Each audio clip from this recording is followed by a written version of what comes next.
So here we are, a brand new Pokemon game for us to sink our teeth into.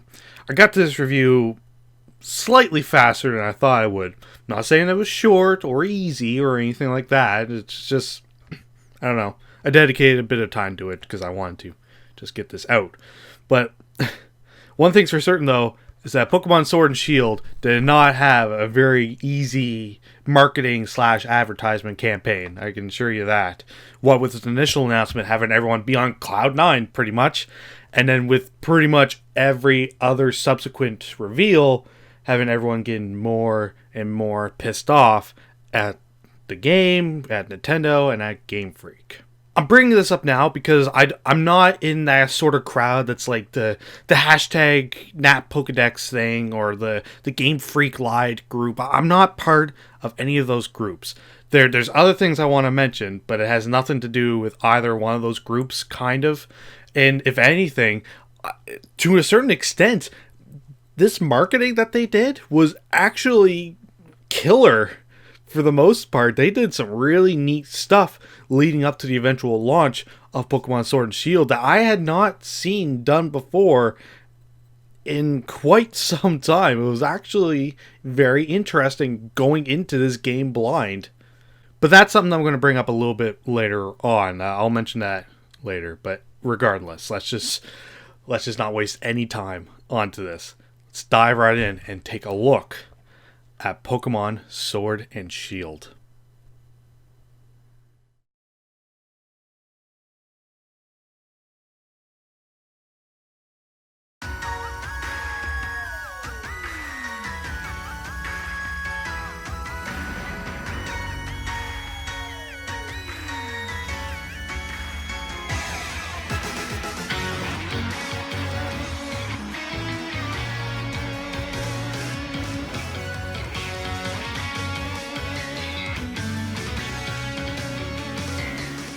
So, Pokemon Sword and Shield stars you as either... Haven't actually seen anyone give these two names. Well, let's just go with Sword and Shield. Living in the quiet little town, kind of Postwick, in the Galar region, next to your neighbor Hop. Ugh. The champion of the region, Leon, is Hop's brother. Ugh. And he decides to pay you two a visit and gives you with a Pokemon of your very own. Those Pokemon being either Grookey, Scorbunny, and Sobble. And with that, ladies and gentlemen, we have a sidetrack on our hands. As it stands, I've touched on some numerous topics regarding Pokemon, my favorite starters being one of them, and since I don't really want to remake my videos, unless that be something y'all are interested in, I'm going to just place these starters in their spot as I would see fit, and you can get the other opinions on my starters by watching the early part of my Generation 7 review, as well as the respective starter types videos, but anywho. So first up, we have Grookey. In a strange turn of events, the more I looked at Grookey, the more I was starting to dislike it. We already had two very prominent monkey Pokemon in the last game in Passimian and Oranguru, and while unique for a starter, I guess, its overall design was just very meh to me. Thwackey wasn't any better, if anything, it was somewhat worse, and finally, Rillaboom. Not that I've ever had the chance to bring it up before, but I'm really not the biggest fan of Pokemon that basically have outside peripherals as part of its design. The Timberline, Flabebe, and Floette technically Mimikyu, and this is no different. Having a set of bongos that it needs to carry around at all times, it just looks ridiculous. Paired with its actual design itself, it's just very unimpressive. Granted, I didn't pick Grookey in both my playthroughs I only experienced it through Hop. Ugh. I was just really disappointed by what I got to see. Even its signature move looks kinda dumb. So, congrats Grookey, you've become the one grass starter I hate. Good work. We go from one of the worst, however, to one of the best. There was no deliberating on who my initial starter was going to be for this generation. As soon as I saw Scorbunny, I was hooked. A cute, cool design with God knows how many possibilities it could have had. It was pretty sweet. Raboot took a little time to adjust, but it grew on me a fair bit too, and I liked its little hoodie design it kind of had. And then Cinderace. God damn do I love its design. A great color scheme, a fun personality to it, and I mean, I never not liked soccer, so it was so much fun seeing its soccer player influence shine through, especially when using its signature move, Pyro Ball. Straight in the schnoz, and let's see it again on the old instant replay. Oh, every excruciating detail captured in HD perfection. Clocked at 129 kilometers per hour. Yeah, Sterling does not look well. 2 wonderful saves and 2 definite concussions. They may replace him at this point. He's done all he can.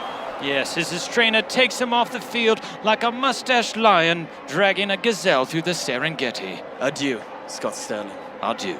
As well, it just snuck by from joining the firefighting crew by learning some fighting type moves, but not inheriting the fighting typing, allowing it a bit more resistance, I find. Now, I'm not trying to go into this trying to talk down about Charizard and stuff like that, be too many people like Charizard, I'm gonna start hating it now, because I do still like them a lot, and they got their new Gigantamax form, which looks super cool. But in all honesty, Cinderace is going to take over the new second spot for my favorite fire type. It will always be so difficult to try and take the benefits of nostalgia away from my love for Cyndaquil, hence why Scorbunny won't take the first spot. But it's just got such a cool design and all that other stuff I said. It's just so awesome and just left the most fantastic impression on me. And finally, Sobble. I don't outright hate Sobble's design, it's adorably sad, which is still a plus. Drizzle's design is also pretty cool, creating water bombs with his hands to attack with. And Inteleon has finger guns, which is just hilarious. And he's even got that cool, secret agent design, which is actually kind of stated in his Pokedex, which is pretty sweet. They can hit hard as well on top of that, which is awesome. Granted, with all that said, while I do think they're better than the Oshawott line, Piplup, and Squirtle line, it all stops there in its progression, as I do still prefer the Totodile line more with their design and their playstyle just a little bit more, making the Sobble line my new number 5 favorite water starter. Anywho, back on track. You pick your starter, talk and battle it out with Hop, who thusly tries to get Leon to endorse the two of you in order to partake in the Galar Gym Challenge. Leon says you need to get a Pokedex first, to which you do from the professor's granddaughter, Sonia. And after a battle to impress the real professor, 2 wishing stars fall in front of you and Hop, to which Professor Magnolia makes them into bands, allowing you to Dynamax your Pokemon. And with that, with endorsement in hand and you traveling to the wild area, your adventure truly begins. Catch every Pokemon you see, battle it out with Galar's gym leaders and their challenges that await you, smack around a whole whack of people wanting to be your rival, uncover the mystery of Dynamaxing, and be the best like no one ever was. I'll be frank, I gave the plot summary a lot more girth than I think it really deserves.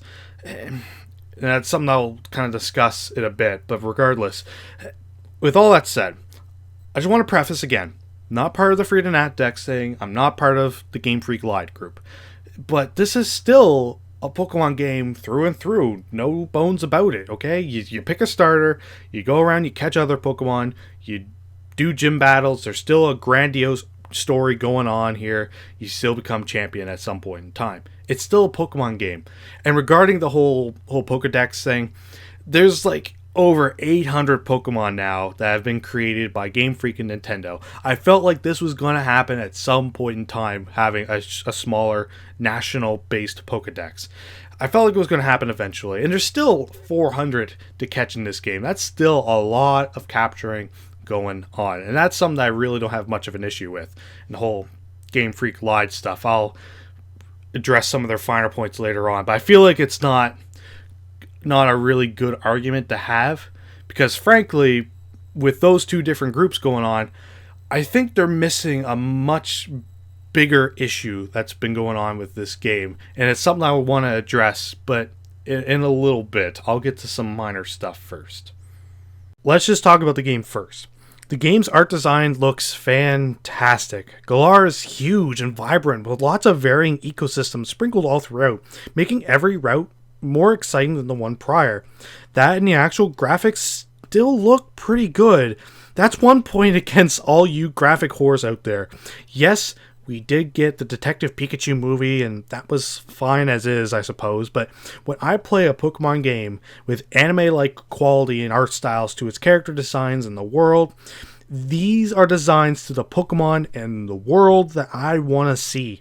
Sure, some attack animations still look janky, but if I had to watch a Pokemon constantly perform multiple repetitive motions while performing a 5-hit Fury attack, I'd probably lose my mind.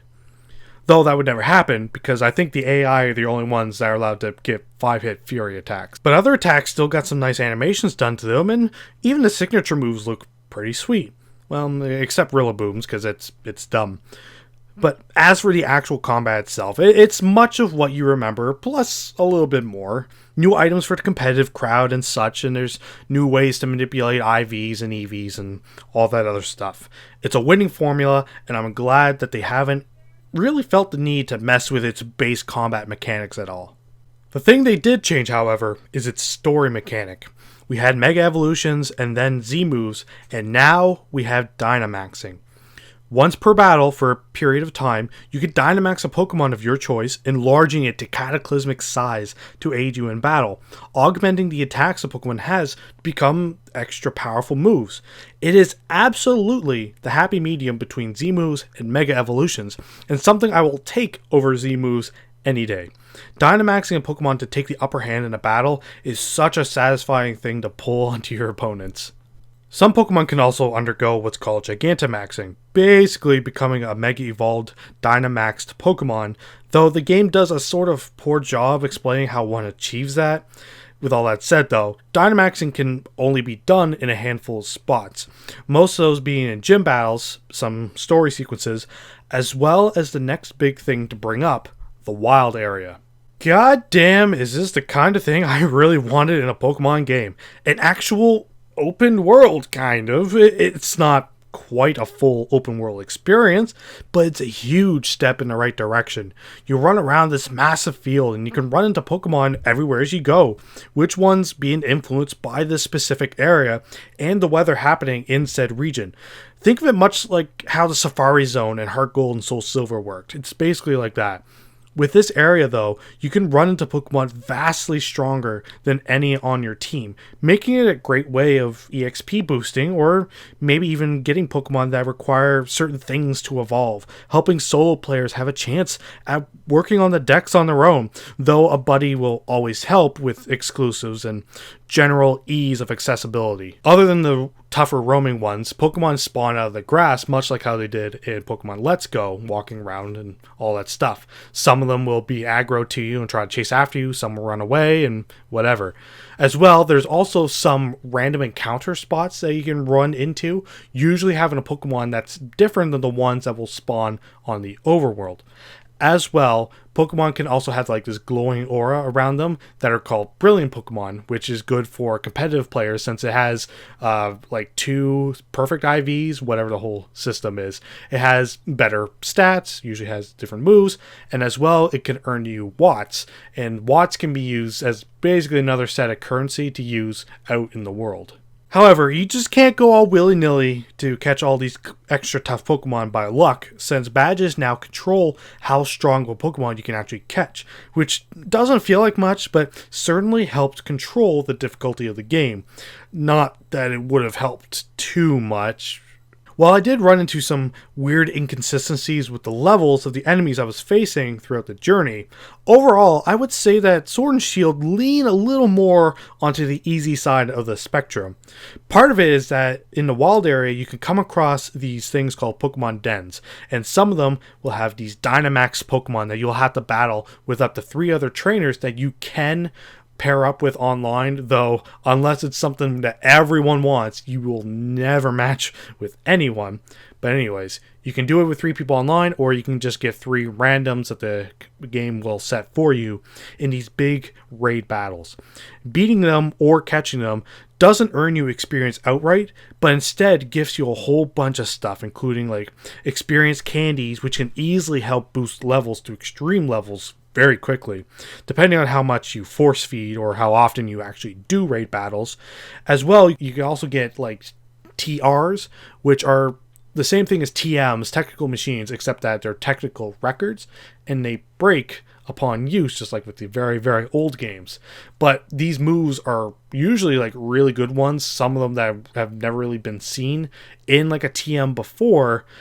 And well, while they do break, you can easily just collect them again through other means, which means that you can have a decent amount at any time. These fights are also the only way to get a vast majority of Pokemon that can Gigantamax, so you have to keep that in mind. One thing I noticed about the wild area though is that the game chugs hard when dealing with multiple things at once. Whether it's the player that inhabits the wild area, the changes in the weather, sometimes the type of Pokemon that spawn. It got kind of annoying sometimes, but it's not overly game breaking. And exploring all these areas have gotten extremely simple to do, since now ride Pokemon are gone completely, replaced now with, well, basically nothing. From the get-go, you basically have every tool to explore the world at your leisure. You get a bike somewhat early on, but all that does is make you go faster, and much later from that, you can get an upgrade for the bike that will let you ride on water.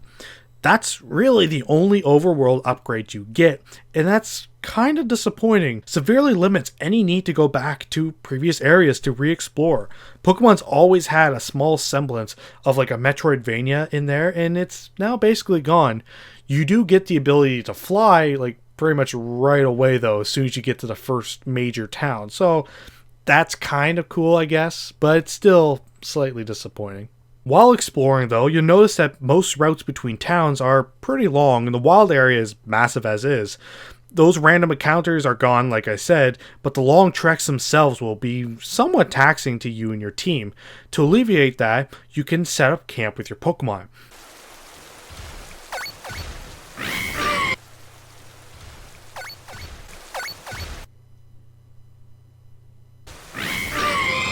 Jesus. Anyways, you can set up camp with your Pokemon. This is basically Gen 8's version of Pokemon Me or Pokemon Refresh. You set up camp with your Pokemon, having them interact with each other or yourself, allowing you to play with them, and more importantly though, you can also make curry at camp. Making curry is a little less intuitive than like a typical Cooking Mama game, but it's essentially like those games. Pick your main ingredient and some berries, the rarer the item influencing the quality. Gotta put the heat to the right temperature without going over, gotta stir it nice and even without spilling, though I can never tell when it's appropriate or anything. And then add some love. Don't know. I don't know if I have to aim to like the bar or like hit the sweet spot or like before it.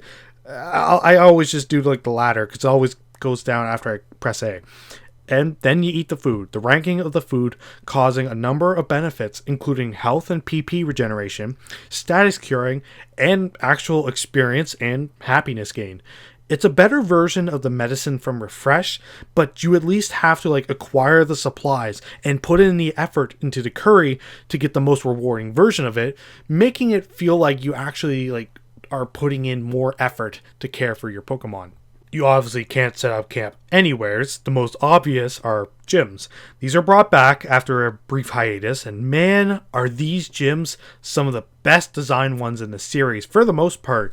There are a few outliers, but at least most early gyms have like these actual puzzles that are actually kind of fun for once. Sure, some people didn't come here to repeat the goat wrangling from Legend of Zelda Twilight Princess, but it's new here and pretty fun, and thanks to Milo's design and personality just being so wholesome. Congrats, Milo, you're now my new favorite first gym leader. And that's basically it. There are other things I haven't really mentioned quite in depth. You know, there's like the Digging Bros who can get you a whole bunch of awesome stuff fairly early on, allowing you to have a better customization of your team. There's stuff like being able to preview your hair for once. Jesus Christ, I never thought I'd ever have to mention that. But yeah, you can actually preview what type of hair and the color that you have before it gets cut, which is way better than how it used to be done. There's the whole system with the clothes now. Like there's new clothes to try on, though I feel like it's much more limited this time around. I don't know, it felt really weird, but anywho, that's basically it. So now I want to discuss my big thing regarding some of these Pokemon games, the story, the lore, and the characters. Firstly, Hop. Okay, ignoring how dumb his name is, Hop is a terrible rival. Though, jumping the gun, all the rivals in this game are awful. Well, maybe disregarding Marnie, but we'll get there. It's hard to believe that they made a character more lost in the clouds than How. But here's Hop, the little brother of the champion, and he constantly thinks that he will be the one to overthrow his brother and views you as his rival. However, while his persistent need to view himself as better than you might seem endearing to some, it's extremely annoying in his case. Every fresh encounter with Hop has him completely forgetting his track record against you, having him spew nonsense that he's going to be the greatest trainer and become the champion, that he might as well fight you just to get stronger, only to lose terribly and wonder why. He even says in one fight, like, oh, I'm down to one Pokemon left, but I got nothing to worry about. This one Pokemon will just make my comeback even better. Oh man, how did I lose? That's like 80% of Hop's encounters, and it just sticks so hard with me. His team never feels like anything special except till the final fight. His levels never make him out to be anything more than like just a normal fight, unlike other rivals which actually kind of feel like boss fights. The one interesting thing he does is that there are a couple times where he actually kind of revamps his whole team for like a couple fights against you. And that's like the one time that he'll actually admit that you're better than him, which is interesting, I guess. It sucks because while I didn't have a huge issue with Trace from Let's Go, I did want my next rival to be more antagonistic, but that spectrum bound way too far into like the optimistic, arrogant part of the standing, making it so that Hop does not qualify into my top 10 list of favorite rivals. Next up is Sonia. Yes, there's a properish professor in Magnolia, but Sonia's the one that really matters. She does much of the field work into Dynamaxing that translates into exposition into Galar's background throughout parts of the game. And it's funny because she's really the only one making any effort to give the player a story to grasp onto, at least until the actual climax. She's a perfectly competent character, and yes, she's super cute. A quick point, the ability to Dynamax being from Wishing Stars is kind of weird, and it's one huge coinkydink that two fell right in front of you and Hop, right before going on into the wild area. Next thing is the gym challenge. Now, take a second and think. Besides the trials from the last generation playing a big-ish role, which generation has ever had the gyms actually be more than just like a roadblock for players from progressing throughout the world? Gen 5 would be like the absolute closest example, but it's not on quite the same level as Galar. Sure, it also acts as like roadblocks to force players to complete the gyms in specific orders when the game wants you to, and I think it was a huge missed opportunity with the structure of the wild area, but regardless, at least there's an excuse for it, and the gym challenge here are way more fun because now there's like actual spectacle. You battle it out in these huge arenas with crowds watching both in the audience and implied to be watching from home, and they're cheering you on, yelling and screaming. It's so cool. You feel like an athlete. Heck, you get to wear a jersey with a number of your choice on it. It is so much fun to do. It's also the forefront for the vast majority of the plot. I'm cutting in front of a few other aspects that have been in Pokemon games, but this comes first, and it's important to note because it's kind of true. Sonia brings up stuff on like the darkest day, but you really only focus on being the best trainer, which is a very rudimentary plot even for Pokemon. It's fun, but very basic, but we'll go deep in a second. Next up is Bede, or Bede, I don't know. I'll just call him Bede, whatever it is. The second rival you encounter, and ugh, what a gross human being. Granted, everything I mentioned on Hop, basically applies here too, just with smugness instead of arrogance. He gets endorsed by the chairman of the league, so he immediately thinks he's the better trainer, despite the fact that A, his initial team consists of like 3 psychic types, and B, it's revealed later on that Bede knew Rose on a personal level, making his endorsement much less impactful. He's a prick, but not of the fun variety, and it's just so juicy to have his comeuppance come by having to train under Opal to take over the fairy type gym. She's just so weird. Ugh. Then there's your next rival to bring up, and probably the best of the 3, Marnie. She's calm, cool, collected, and also thinks that she's going to be champion at every turn. Can no one acknowledge that I'm a good trainer? I'm steamrolling everyone, and yet they're all disregarding me all the time. That said, though, she's probably the fastest and most consistent rival to acknowledge your skills. Rather than fight you to prove how great she is, she challenges you to see how far she's come, which is something I can respect a bit more. She's followed around by this game's team, Team Yell, and they suck.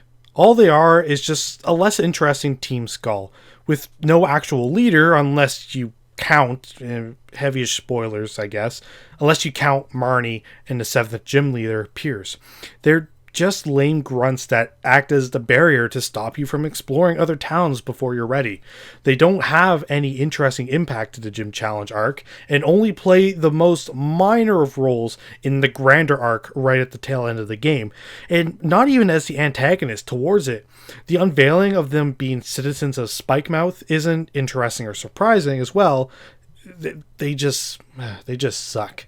Now, all that's left really is to touch upon that other plot arc. Now, this is when the spoilers are going to get super big, kind of. Okay, it's not like mind-shattering or anything, but if you really don't want to know what is going to go down in the very last part of the game, then go to this point here, somewheres. I'll put it there, or maybe over here. Nah, I'll put it over here. So go to that point. If you don't want to know what's about to happen, it'll skip you to some point in time after. Yeah, So throughout the story, you're filled in on a few things. The darkest day, the hero/heroes that saved it, and about Chairman Rose. The darkest day is basically described as like this cataclysmic event that like Dynamaxed Pokemon and sent them onto rampages. The problem is that we've already proved multiple times that we can deal with Pokemon that are Dynamax either by ourselves or even with some friends, so it's not really a terrifying prospect. In Motostock, there's a statue of a hero holding a sword and shield. However, later on, you learn that there was actually 2 heroes. To be honest, it's a weak twist in the lore since it's all just stated so matter-of-factly and with very little to the actual building blocks of the world and the darkest day itself. And most importantly, the thing that ties this plot into an extremely loose bow is Chairman Rose. He's mentioned a few times as being an odd individual and somewhat suspicious, I guess, but from the point of view of the player, understanding his place as like the chairman of the Pokemon League, you could easily be forgiven to think that he's just a guy with a lot of things to deal with while trying to maintain a good rapport with the public. But something goes a little haywire with that last sentence near the tail end of the main story. You beat Marnie and Hop, allowing you to move on to the finals where you face off against the gym leaders, and then Leon at the very end if you win throughout all of it. You, Hop, and Leon decide to make plans to order food for that night, but Leon doesn't show up after hours of the meetup time. Hop worries, but then Pierce and Marnie shows up, saying that they saw him go off towards Rose Tower to visit with Chairman Rose. Now, under normal circumstances, you would think that, they're both important figureheads to the Pokemon League. I'm sure they got something important to discuss about the tournament and whatever. But then everyone's just so gung-ho on figuring out what is going on. And it's just like really, guys? Hop's all like, something's wrong. We gotta go see what's going on. And it's like, okay, let's take a step back here. Then Pierce is like, oh yeah, I'll get Team Yell to help. It's like, Pierce, really? Simmer down, okay? It's fine. And Marnie's like, oh, I hope too. Marnie, don't do this to me. You're the one rival I could tolerate. Fine. Let's just go properly ask what's going on. And then you run into Oleana and she's like, no one will disturb the chairman. Jesus, lady. Simmer down. You're getting all anime crazy on me. And kind of ruining credibility for yourself and the chairman by acting like that. Jesus. So, you have to run around dealing with all these new, like, macro, scion, whatever dudes that felt like out of nowheres. And then you finally get to Rose Tower. You fight Oleana again, and she acts even more crazy there. And then finally, you meet up with Leon and Rose at the top of Rose Tower, and finally get some plot. So more or less, the Darkest Day is destined to reappear some 1,000 years down the line, and Rose is adamant on doing what he can now to prevent it from happening, allowing the world to basically continue to flourish. And thanks to his study from Magnolia's work on Dynamaxing, Bede's collection of the Wishing Stars, and through other bits of research, Rose found a way to deal with it, requiring the help of Leon to do so, which is why he continues to ask for his help. The funny thing is that Leon's willing to help. All that he asked, though, was to wait till the tournament finally ends. A fair request, more so with the perfect point of Leon saying that this won't be a problem for us for another 1,000 years, so we have time. But that's not good enough for Rose, though, as when the finals are about to begin, Rose hijacks the monitor at the stadium, declaring he will do what he can to save the world, and unleashes the Darkest Day on the world, sending Dynamaxed Pokemon on rampages, forcing Leon's hand in order to help. That help being that Rose needed Leon to battle it out with the Pokemon that was spawned from this, causing the Darkest Day and Dynamaxing Eternatus. Oh, just like, what even is this? This is, sure, he's doing it to save the world, but man, is it ever just the weakest villain motivation I've ever seen. Hell, it all could have been prevented if people just didn't overreact at like multiple points of the conclusion. There was multiple points. You can see it with like everyone arguing that they had to go see the meeting, to Oleana freaking out, to Rose overreacting to having to do this as quick as he can. Everything was caused because of mass overreaction, and it's so stupid. It's super frustrating. I guess in some weird way, if you really want to like interpret this as some sort of like real world issue, it's almost a weird allegory for like how the Darkest Day could be compared to global warming in some weird way, if you really want to look at it. But even then Rose's solution to it all is just so stupid. It would be almost like if in real life, scientists actually found like a surefire method to prevent global warming. Oh man, I am so glad my research has panned out. I'm so excited to have our experiment go through with this, to the practical stages. I got my rocket all set up to blow up the old worn out ozone layer and spawn a fresh new one, though it's still a weak layer. Yeah, and I got mine all set to help reinforce your layer for life. Man, when we get together to do this, it will be great. We won't have to worry about destroying our planet anymore. I know. So, we're going to do this tonight. I got my rocket all set up. I thought we decided on doing this next week. Well, yeah, but since we are done, I figured we'd do it now. Okay, yeah, but I'm away right now. I'm with my family. Let's just calm down and talk this through on Monday, okay? I want to help you, but I can if you go off on your own, all right? There's no need to rush this. If global warming hasn't killed us now, then it won't kill us tomorrow. We have time. No need to rush, all right? You're dead to me. What? What?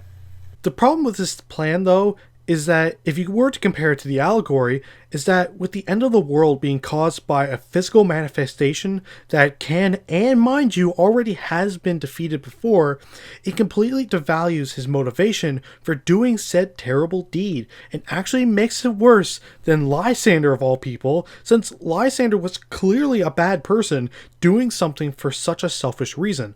Rose wants to help the world, but goes about it in the stupidest way.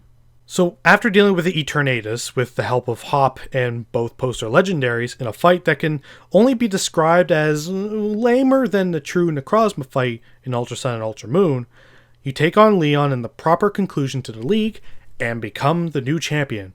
What next? Well, since the only legendary you can catch in the main story is actually the equivalent to secret legendary, you have to go after the poster ones instead now. You gain access to them by partaking in the post-game story, dealing with Hop and these two royal people named Shieldbird and...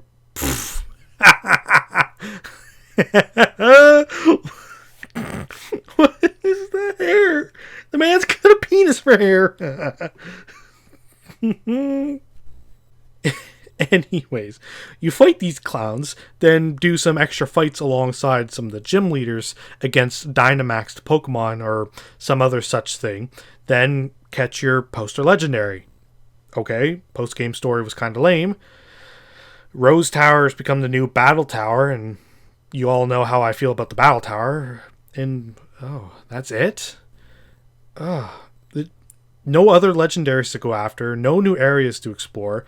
You can host another tournament acting as like the Elite Four rematches, but there really isn't anything interesting when it comes to the challenges that you can interact with. The wild area has Pokemon capped now at level 60 for some reason, which is fine, I guess, though you'll never be able to go and train there with lower level Pokemon. Man, this post-game content is a huge letdown. I never thought I'd see the day that a Pokemon game's post-game story and content is right on the same level as the post-game of Ruby and Sapphire. Galar's is slightly better, but really not by much, and that's really disappointing. I really feel like I'm talking down about this game like a whole lot, and I really don't want to, because this game's already getting torn apart by all other groups of people. But all those other ones are whining about the wrong thing. There's more important stuff that I feel aren't getting addressed with this whole thing, and it's really frustrating. But I'm not saying that the game's all bad though, because like I said, I've mentioned a lot of really good things about this game, as well as a few other stuff that I haven't really brought up. Like the list of the new Pokemon isn't the smallest in the series and has some really solid entries. I like that they took Galarian forms to much greater heights and even added some new evolutions for older Pokemon, which is the first time they did so since Generation 4, not counting Sylveon, even if it's just under the Galarian variant.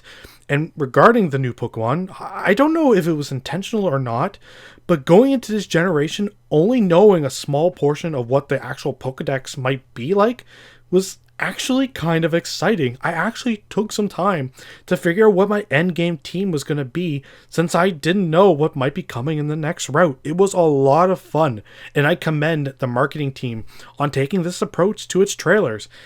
And god damn it, I'm not the biggest Battle Tower fan, but I'll keep playing this one over and over if I get to hear that banger of a Battle Tower fight theme.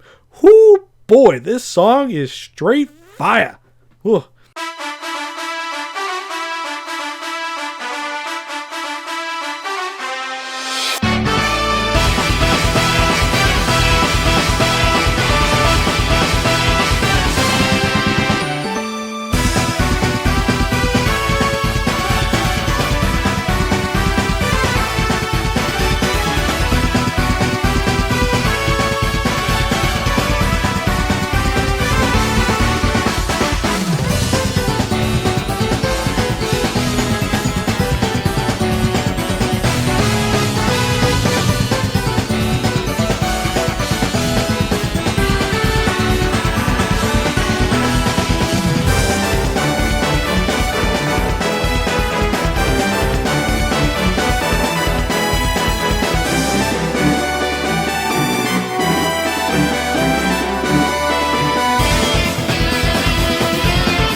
Man, unpopular opinion, but I honestly think that Undertale is extremely overrated, but goddamn Toby Fox, you sure do know how to make some great tunes. Pokemon Sword and Shield is just a perfectly competent game. Dynamaxing is fun and exciting, and there's lots of stuff for the end game online battler competitive person to do. There's lots of stuff to keep them entertained for hours on end. But from a story fan's perspective, this game does not live up to some of the greater ones that have been in the series, or to even to an extent some of the lower ones. Generation 2's story isn't anything special, but for the time it was still really impressive and still allowed you to do a lot of different things from a single player point of view, and it was still a lot of fun. This one, though, not as much. Now Pokemon's in some weird pattern where now Generation 5 and 7 had like really good stories, and then Generation 6 and 8 had really bad stories, so maybe we can expect something better next time? Maybe? I don't know. I really hope. Coincidentally, the good ones were based out of the United States, and the bad ones are based out of Europe, so take that for what you will. I was having some difficulties placing Generation 8 on my list of favorites, but here's my thought process. It's better than Generation 3 due to it at least having a post-game story. It's better than Generation 6 to me because of the introduction of the wild area and for at least having some good music. I love the Battle Tower theme and the gym battle themes. Both of them are really good, as well as some fantastic ones scattered all throughout. But now is where my conundrum comes in. As a video game, it's obviously better than Generation 1. Duh. But as a cultural and personal impact, I felt like it kind of missed the mark a few times, both unearned and earned. But Generation 8 brought in a more cooperative experience with the max raid battles that wasn't really seen before, finally adding in that final subgroup of gamers to the series. There was the story / the single player focused group, and now as well there's competitive. But now the cooperative players can actually join in on the fun, and that's exciting. And I can't wait to see where they might take that in the future. And to that end, I think that's how Generation 8 will take the lead over Generation 1. But the truck stops right there for Generation 8. It's a perfectly competent game, but as a Pokemon game, it just felt like it's been stripped of what made some of the best Pokemon games in the series the best. So that's where it's going to end up on my list of favorites. Though, granted, I do still feel bad for developers, because I can assure you that I'm sure they tried their very best to make as good of a game as they possibly can, and I'm sure a lot of these things that people have issues with were far beyond their own control. Well, maybe not too far, maybe like a mile distance or something like that, because seriously, someone had to approve of this hairstyle, and it's goddamn ridiculous. But anywho, thank you all so much for watching the video, and please leave a comment down below discussing your thoughts on Generation 8, on what you thought about the whole thing, or maybe on some stuff that I might have missed throughout the story, or maybe stuff you want more clarification on. I know I didn't touch everything, not a lot of stuff needed clarification in my point of view, but if you want more detail, then please leave a comment down below. I always enjoy seeing what people would talk about, and I always enjoy discussing stuff right back. But with all that said, if you like what you saw, you can click right here to check some of my other videos that I've done, or if you really feel like it, you can click right up here to subscribe. And until next time, guys, I will see you all later.